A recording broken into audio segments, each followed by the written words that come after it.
उमरू सिर्फ लूट मार कर के दौलत ही न कमाता था, बल्कि वो मुसीबत ज़्यादा लोगों की इमदाद भी किया करता था।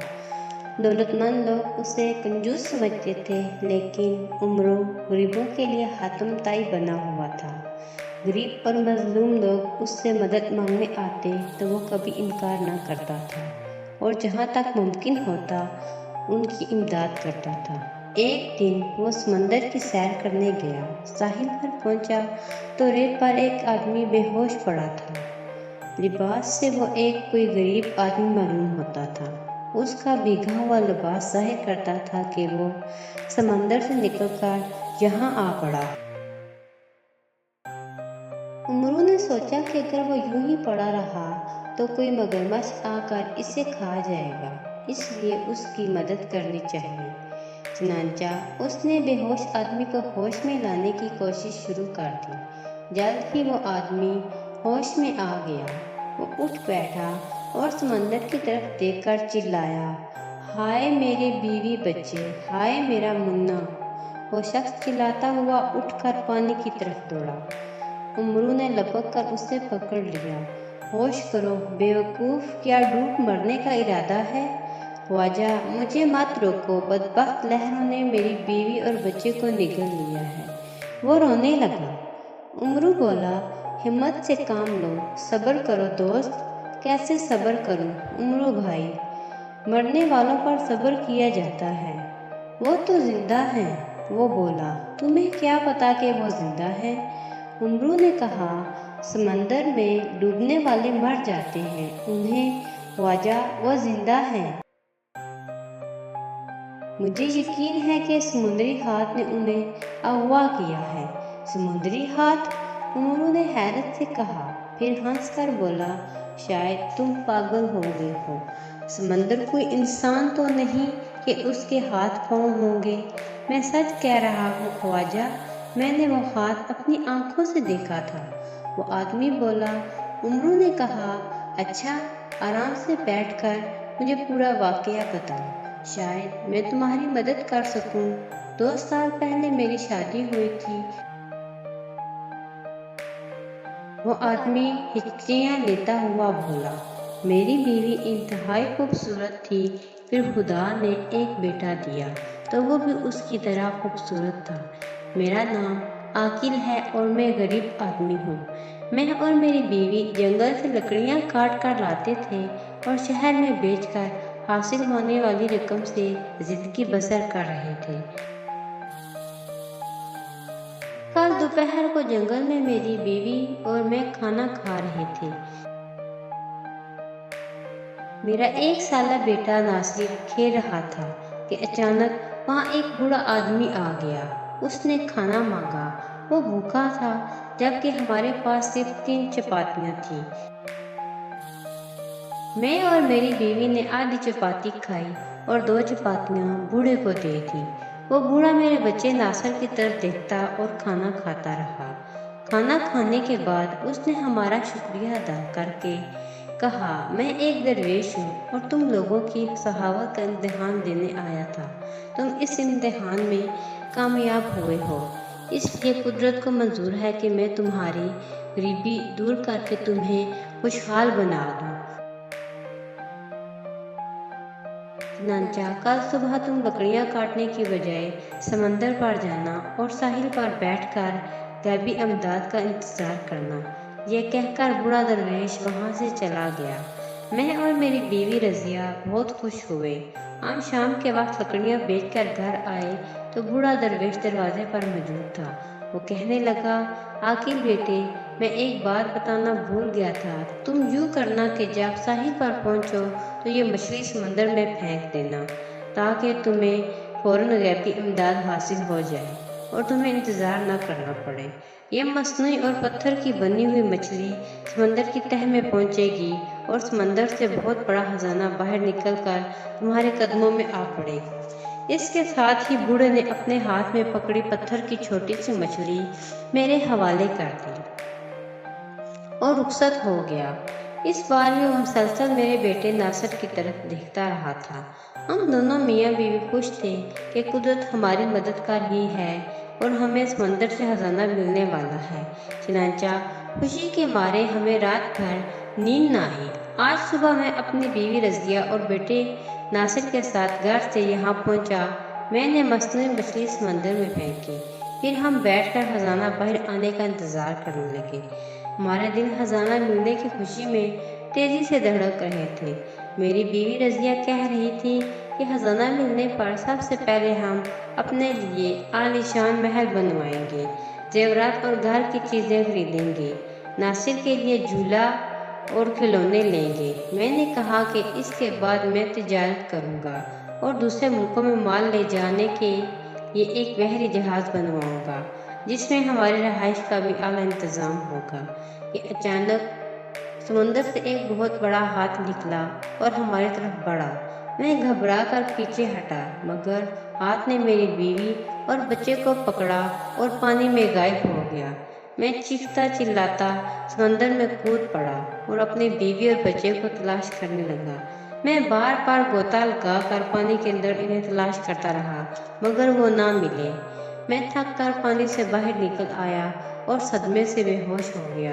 اب تم نے ہوش دلایا ہے، اتنا بتا کر عاقل لکڑہارا رونے لگا۔ عمرو حیران تھا کہ کیا ماجرا ہے، درویش کون تھا اور وہ ہاتھ کس کا تھا؟ اس نے عاقل سے پوچھا۔ اس درویش نے دونوں ملاقاتوں میں تمہارے بیٹے ناصر کے بارے میں تم سے کچھ کہا تھا؟ نہیں، صرف اسے دیکھتا اور مسکراتا رہا تھا۔ ابھی بے ہوشی کے دوران میں نے خواب میں دیکھا تھا کہ درویش سمندر کے وسط میں کھڑا ہے اور میرے بچے کی طرف ہاتھ بڑھا کر اسے اپنے پاس آنے کو کہہ رہا ہے، مگر ناصر انکار میں سر ہلاتا ہوا خوفزدہ انداز میں رو رہا تھا۔ پھر میں نے درویش کے ہاتھ کو لمبا ہوتے دیکھا، جیسے وہ ناصر کو پکڑنا چاہتا تھا۔ وہ کہہ رہا تھا کہ مجھے تم دونوں ماں بیٹے کی ضرورت ہے، باپ کی نہیں۔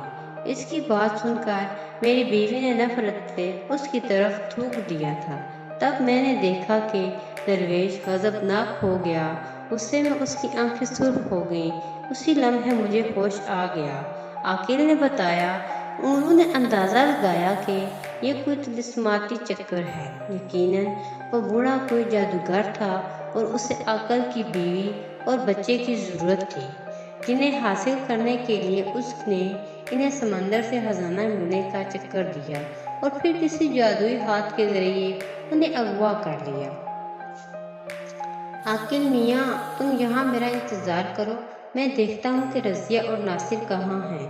عمرو نے اٹھتے ہوئے کہا، میری واپسی تک یہاں سے مت جانا۔ یہ کہہ کر عمرو نے اپنے زنبیل سے سلیمانی کانٹا نکالا جس کے ساتھ لمبی ڈوری تھی۔ اس نے کانٹا سمندر میں پھینک دیا اور انتظار کرنے لگا۔ چند لمحوں بعد ڈوری کو جھٹکا لگا اور عمرو نے کانٹا باہر کھینچ لیا۔ کانٹا ایک کچھوے کے منہ میں ہوا تھا۔ عمرو، خدا کے لیے مجھے چھوڑ دو ورنہ مر جاؤں گا، میں، کچھوے نے تڑپتے ہوئے کہا۔ عمرو نے کہا، جب تم میرے سوالوں کا جواب نہ دو گے آزاد نہیں کروں گا۔ بولو، وہ درویش کون تھا جو عاقل سے ملا تھا، اور عاقل کی بیوی اور بچہ کہاں ہیں، زندہ ہیں یا مر چکے ہیں؟ عمرو، وہ دونوں زندہ ہیں۔ درویش اصل میں طوفان جادوگر تھا۔ اسے جادو سے معلوم ہوا تھا کہ اگر وہ رضیہ سے شادی کرے اور اس کے بیٹے کے خون سے نہائے تو وہ کبھی بوڑھا نہیں ہوگا، بلکہ نہاتے ہی جوان بن جائے گا اور اسے کبھی موت نہیں آئے گی۔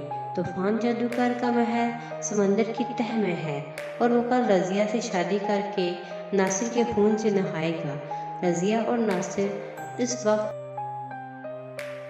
قید ہیں، کچھوے نے بتایا۔ تب عمرو نے اس کے منہ سے کانٹا نکالا اور اسے پانی میں پھینک دیا۔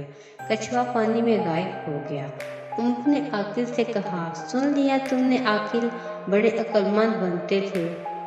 درویش اصل میں جادوگر تھا۔ بہرحال تم فکر مت کرو، جو کام عقل سے نہ ہو سکے اس سے میں عیاری سے سر انجام دیا کرتا ہوں۔ یہ کہہ کر عمرو نے زنبیل سے سلیمانی چادر نکال کر اوڑھی اور عاقل کی نگاہوں سے غائب ہو گیا۔ سلیمانی چادر میں یہ खूबी भी थी कि पानी इस पार नहीं पड़ता था और चादर से 1 फुट दूर ही रहता था।